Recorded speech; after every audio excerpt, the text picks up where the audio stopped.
Hello friend, मैं Sunil Kumar store classes में आपका स्वागत है। दोस्तों हम उम्मीद करते हैं कि आप सभी अच्छे होंगे। आज हम पढ़ेंगे प्रतिशत का दूसरा भाग।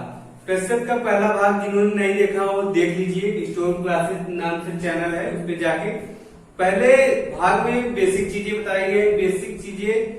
बेसिक नॉलेज होना बहुत जरूरी है, तभी आने वाले वीडियो में हम उसको आगे पढ़ सकते हैं, नहीं तो फिर आपको चीजें समझ नहीं आएगी। तो आइए देखते हैं इस आज प्रतिशत का दूसरा भाग। एक व्यक्ति अपनी आय का 20% खाने पर, 25% शिक्षा पर तथा 10% किराए पर खर्च करता है। यदि उसकी मासिक बचत 3000 रुपए है तो उसकी मासिक आय ज्ञात कीजिए। यहाँ देखिए 20% किस पे खर्च कर रहा है, खाने पर, प्लस 25% शिक्षा पर खर्च कर रहा है और 10% किराए पर, प्लस 10% किराए पर खर्च कर रहा है। टोटल खर्च कितना आया, 20 और 25 45 हो गया, और ये 10 55% वह खर्च करता है। तो बचत कितना हो रही है, 55% खर्च कर रहा है तो बचत नहीं हो रही है। बचत हो रही है 100 माइनस 55, यहाँ पे 45% उसको जो है बचत हो रही है। लेकिन 45 यहाँ पे बता रहा है कि 3000 बचत हो रही है, इसका मतलब 45 = 3000। अब देखिए यहाँ 45% बराबर कितना है, 3000 है।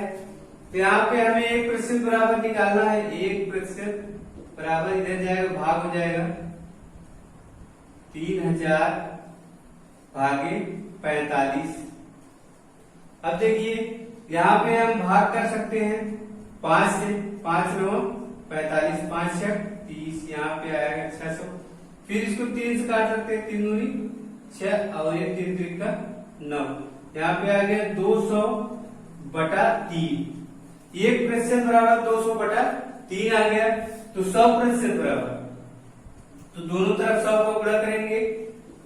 100%, यहाँ पे 200/3 गुणे 100, दोनों तरफ 100 को गुणा कर देंगे। अब यहाँ पे देखिए 100 को गुणा करेंगे तो कितना हो जाएगा, यहाँ पे 20,000/3। यहाँ 3 से भाग कर दीजिए, जो आंसर आएगा उसकी मासिक आय हो जाएगी। नेक्स्ट क्वेश्चन देखते हैं दोस्तों। किसी परीक्षा में उत्तीर्ण होने के लिए 33% अंक लाना अनिवार्य है। एक छात्र को 250 अंक मिले तथा वह 80 अंक से फेल हो गया, तो परीक्षा का पूर्णांक ज्ञात कीजिए। यहाँ देखिए किसी परीक्षा में उत्तीर्ण होने के लिए कितना अंक चाहिए, 33% अंक चाहिए, जबकि वो 250 अंक प्राप्त किया है और 80 अंक से क्या हो गया, फेल हो गया। 80 अंक उसको और मिल जाते तो पास हो जाता। यहाँ पे देखिए 33% अंक अगर उसको मिलता तो पास हो जाता। यहाँ पे लेकिन उसको मिला है कितना, 250। अब अगर उसको 80 और मिल जाते तो पास हो जाता। 80 यहाँ पे अगर 80 इसको और मिल जाते तो पास हो जाता। और पास होने के लिए हमें कितने प्रतिशत चाहिए, 33% अंक चाहिए। तो 33 अगर इसको जोड़ देंगे तो 33% अंक हो जाएगा। यहाँ पे देखिए 33% बराबर ये दोनों जोड़ के 250 + 80 हो जाएगी। यहाँ पे अब हम देखते हैं 33% = इसको जोड़े 0 5 8 5 13 3 2 3। यहाँ देखिए 33% बराबर 330। अगर 1% हम निकाले, यहाँ से इसको डायरेक्ट कैंसिल कर सकते हैं। 1% बराबर कितना आ जाएगा, 1% बराबर आ जाएगा 10। यहाँ ये बहुत शार्ट हो गया, आप ऐसे देखिए 1% बराबर 33 हो जाएगा, भाग हो जाएगा 330/33। अब देखिए 33 कैंसिल हो गया। 1% बराबर कितना आएगा, 10 आएगा। अब यहाँ पे हमें 100% लाना है। यहाँ पे 100 को पूरा करेंगे तो यहाँ पे कितना आएगा, 100% बराबर, यहाँ पे 100 पूरा करेंगे 10 × 100 बराबर कितना हो जाएगा, 1000। यहाँ पे देखिए वो परीक्षा का पूर्णांक कितना है 1000। तो आप देखिए यहाँ से हमें ट्रिक से हमें कितना जल्दी आंसर आ गया। आप आंसर तो यही कर सकते थे, अगर चाहे तो यहाँ 33 कैंसिल कर सकते हैं, यहाँ 10 आएगा और 300 का दोनों तरफ गुणा करेंगे 1000 आ जाएगा। नेक्स्ट क्वेश्चन देखते हैं दोस्तों। किसी परीक्षा में एक विद्यार्थी को 30% अंक मिले तथा वह 30 अंक से फेल हो गया। एक अन्य छात्र को उसी परीक्षा में 40% अंक लेकर न्यूनतम अंक से 30 अंक अधिक लेकर पास हुआ है, तो पूर्णांक ज्ञात कीजिए। देखिए एक विद्यार्थी 30% अंक प्राप्त किया और 30 नंबर से क्या हो गया है, फेल हो गया है। और एक विद्यार्थी उसी परीक्षा में 40% अंक प्राप्त करता है और वह न्यूनतम अंक से 30 अंक क्या है, अधिक है। यहाँ देखिए 30% पाया है, ये न्यूनतम अंक से 30 कम पाया है, और ये 40% अंक प्राप्त किया है, ये न्यूनतम से 30 अंक अधिक पाया है। अब देखिए यहाँ पे हमें अंतर यहाँ पे कितना है, अंतर यहाँ पे हमें 10% का अंतर है। अब यहाँ देखिए वो दोनों अंकों में कितना अंतर है, 60 का, 30 और 30 का 60 का। अब देखो यहाँ पे ये जो है 10% इसमें घटा दिया और ये जोड़ दिए। यहाँ पे कैसे हो, जैसे मान लीजिए यहाँ पे 33% मान लीजिए यहाँ पे न्यूनतम अंक है, इसके नीचे जो है फेल हो जाएंगे। यहाँ पे देखिए इससे नीचे ये 30 अंक जो है इससे कम पाया है और वो पास होने वाला 40% वाला ये जो है 30 अंक इससे अधिक पा गया। अब देखिए अंतर इतने का है, मतलब 30 और ये 30 का 60 का अंतर है यहाँ पे। अब देखिए यहाँ पे 10% बराबर 60, इसको हमें 100% लाना है, तो यहाँ पे 1% बराबर निकालेंगे पहले 60/10, ये 0 0 कैंसिल हो गया। 1% बराबर कितना आया, 6। तो 100 का दोनों तरफ गुणा करिए, यहाँ पे 100 का गुणा करेंगे 100% आएगा और यहाँ पे 100 का गुणा करेंगे 600 गुणे 6 गुणे 100, तो कितना आएगा 600। यहाँ पे पूर्णांक कितना आ गया, 600। तो यहाँ पे देखिए दोस्तों कितना आसान है, इतना बड़ा क्वेश्चन है और इतना आसान इसका जो है हल है। यहाँ देखिए इसका अंतर, पहले 30% अंक लेकर पास हुआ था, वहां पे 30 अंक कम थे और एक साथ 40% लेकर अंक पास हुआ, वो 30 अंक न्यूनतम अंक से 30 अंक अधिक पाया है। अब यहाँ देखिए दोनों का अंतर, यहाँ पे दोनों का अंतर 10% का है और यहाँ पे अंतर दोनों अंक का अंतर कितना है, 60 का है।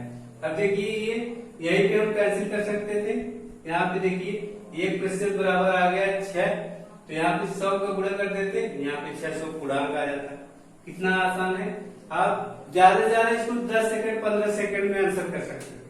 अगर यक्स मानकर लगाएंगे तो बहुत ज्यादा टाइम जाएगा, इसलिए अगर ट्रिक्स लगाएंगे तो ज्यादा से ज्यादा 15 से 20 सेकंड से ज्यादा नहीं लगेगा और कम ही लगेगा। यहाँ पे यही देख लीजिए अंतर, यहाँ पे हम 30 और 40 का अंतर निकालेंगे 10 आ जाएगा और यहाँ पे दोनों अंकों का अंतर 60 है, तो 10 बराबर 60, 0 0 कैंसिल हो गया, 1% बराबर 6 आ गया और उसमें 100% लाने के लिए 100 गुणा करेंगे 600, पूर्णांक कितना आ गया, 600 आ गया। कितना आसान। नेक्स्ट क्वेश्चन देखते हैं। किसी परीक्षा में उत्तीर्ण होने के लिए 33% अंक लाना अनिवार्य है। यदि एक छात्र को 30% अंक मिले तथा वह 30 अंक से फेल हो गया, तो परीक्षा का पूर्णांक क्या है। देखिए यहाँ पे उत्तीर्ण होने के लिए हमें 33% अंक लाना है, जबकि वो छात्र कितना लाया है, 30% अंक लाया है और 30 अंक से फेल हो गया। यहाँ देखिए पास होने के लिए 33% चाहिए था, लेकिन वो लाया कितना है, 30% अंक। पास होने के लिए 33% अंक चाहिए, लेकिन वो 30% अंक लाया है। अब देखिए जबकि वह 30 अंक से फेल हो गया। यहाँ पे देखिए अगर वो 3 का अंतर है, अगर वो 30 ना लाकर 33 लाता तो पास हो जाता। यहाँ कितने % का अंतर है, यहाँ 3% का अंतर है। यही देखिए यहाँ वो 30 अंक और लाता तो क्या हो जाता, पास हो जाता। यहाँ पे देखिए वो 3% और लाता तो पास हो जाता है, और यहाँ पे 30 अंक और लाता तो पास हो जाता है। इसका मतलब है 3% बराबर 30 है। अब देखिए 1% निकालेंगे, यही से कैंसिल कर सकते हैं। 1% आ गया 10, तो पूर्णांक कितना हो गया 1000। लेकिन ऐसे करिए, थोड़ा समझाते हैं इसको। यहाँ पे देखिए 1% बराबर, यहाँ इधर जाएगा 3 तो भाग हो जाएगा 30/3। देखिए कैंसिल होके यहाँ पे आ गया 10। 1% बराबर जब 10 आया है तो 100% बराबर कितना आएगा 1000।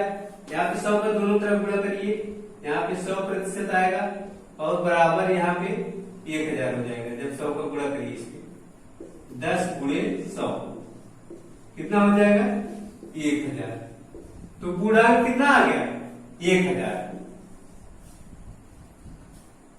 देखिए दोस्तों कितना आसान है। यहाँ पे अंतर निकालिए, अंतर यहाँ पे आप यही पे आंसर कर सकते थे। देखिए ये कैंसिल करते हैं, यहाँ पे 10 आ गया। अब 100 को दोनों तरफ गुणा करेंगे, 100 को दोनों 10 में 100 गुणा करेंगे 1000 आ जाएगा। आपके दो बहुत ज्यादा 10 सेकंड में आप आंसर कर सकते थे। नेक्स्ट क्वेश्चन देखते हैं। एक चुनाव में 2 उम्मीदवार थे। हारने वाले उम्मीदवार ने 30% मत प्राप्त किया तथा वह 2400 मतों से पराजित हो गया। 2400 मतों से पराजित हो गया। कुल मतों की संख्या कितनी थी? यहां देखिए हारने वाले उम्मीदवार ने कितना प्रतिशत वोट पाया था 30% वोट पाया था। तो ये 30% वोट पाया है, तो जीतने वाला कितना पाया होगा 70% वोट पाया होगा, तभी तो वो जीता है। अब देखिए क्योंकि उसमें 2 ही उम्मीदवार थे, एक ने 30 पाया तो दूसरा 70 पाया होगा। अब देखिए दोनों का अंतर कितना है? दोनों का अंतर यहाँ पे 40% का है, 40% का। और यहाँ पे हमें क्या बता रहा है 2400 वोट से हारा होगा। 2400 वोट से हारा है, इसका मतलब जीतने वाला 2400 ज्यादा पाया होगा, ये 2400 कम पाया। इसका अंतर कितना है? दोनों का अंतर कितना है 2400 का।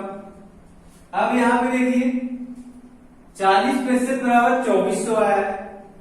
अगर हम 1% इसका निकाल लें तो हमें 100% ज्ञात करने में कठिनाई नहीं होगी। 1% निकालिए, 1% बराबर यहाँ 40 इधर जाएगा, 40 इधर भाग हो जाएगा 2400 बटे 40। अब देखिए 1 0 से यहाँ से कैंसिल कर सकते हैं और 4 से कैंसिल, 4 के 4 से 24 60। 1% बराबर कितना आ गया 60 मत। तो 100% बराबर यहाँ 100 गुणा करेंगे दोनों तरफ, 60 गुणे 100, यहाँ पे आ जाएगा 600, 6000। कुल मतों की संख्या कितनी है 6000। तो देखिए यहाँ पे आंसर, आप आंसर यहीं पे दे सकते थे। जैसे अब यहाँ से 1 0 से हम यहाँ कैंसिल कर सकते हैं। इसके बाद फिर 4 से कैंसिल कर सकते हैं, 4 के 4 से 24, यहाँ पे 60 आ गया।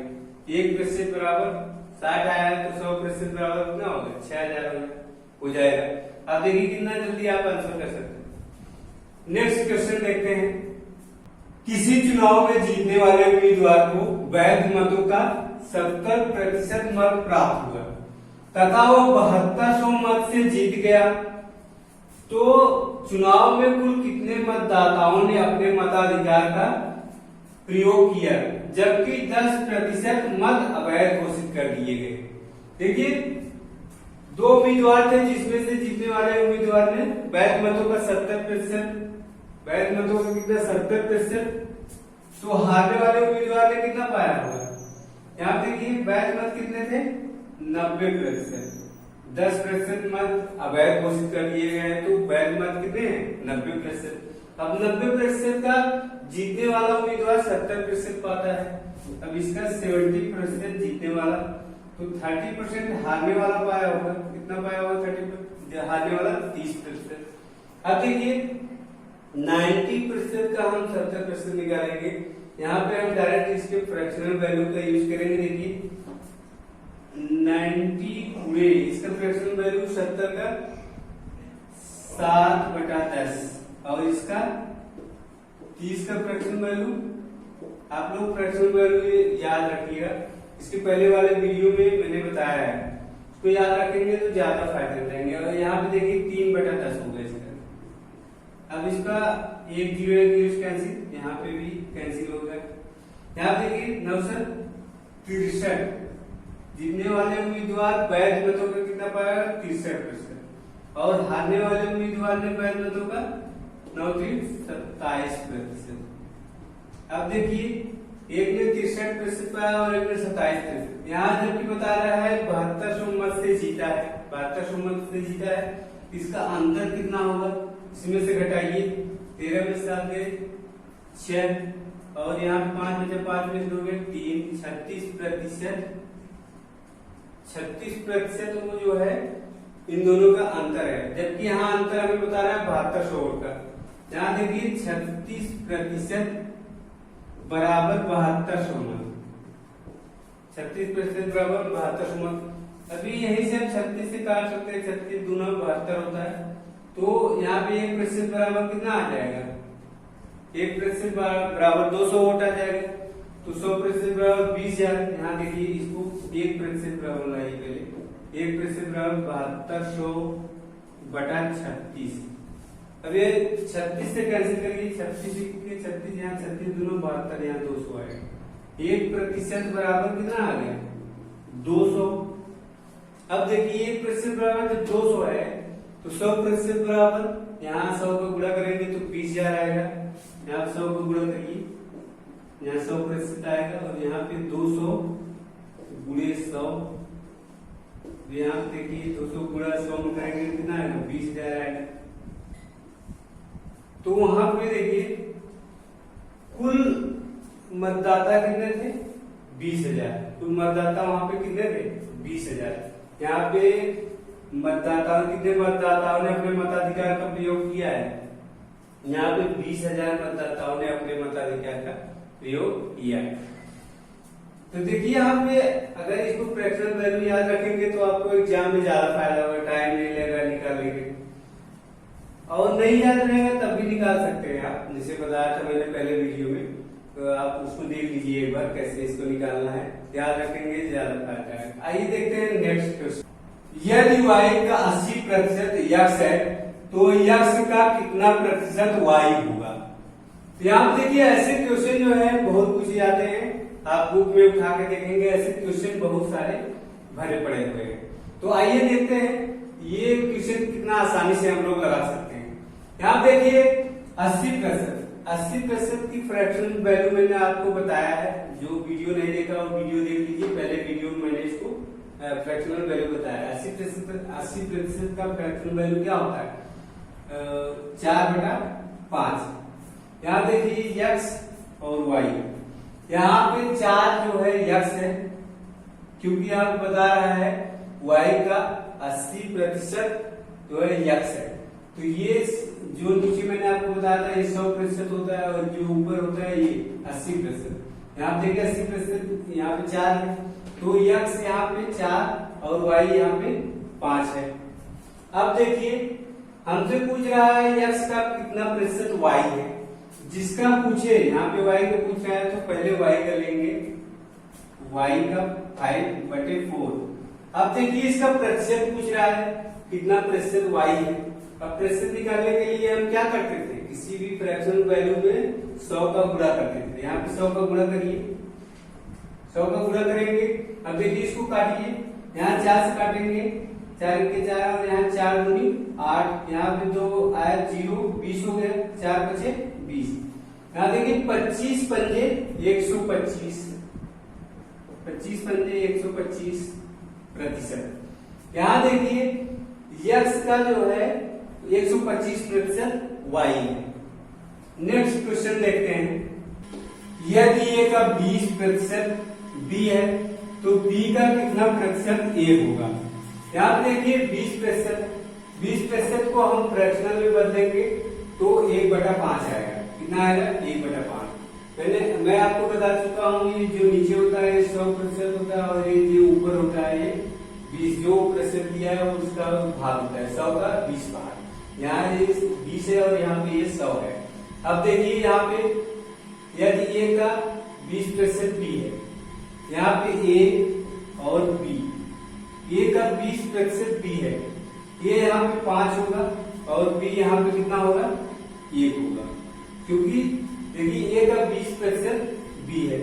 अब देखो हमसे इसके पहले वाले क्वेश्चन मैंने बताया था, जिसका पूछिए उसको पहले रखिए। यहाँ पे ये तो पूछ रहा है ये होगा, तो वहां ये को पहले रखेंगे 5/1। अब देखो किसी भी फ्रैक्शनल वैल्यू को प्रतिशत में बदलने के लिए मैंने क्या बताया था, 100 का गुणा करना है। यहाँ पे 100 का गुणा करेंगे तो कितना आ जाएगा, 500%। कितना आ जाएगा, 500%। यदि a का 20% b है तो b का कितना प्रतिशत a होगा, तो कितना होगा, 500%। तो दोस्तों वीडियो लंबा हो रहा है, इसके आगे हम नेक्स्ट वीडियो में पढ़ाएंगे। तो धन्यवाद।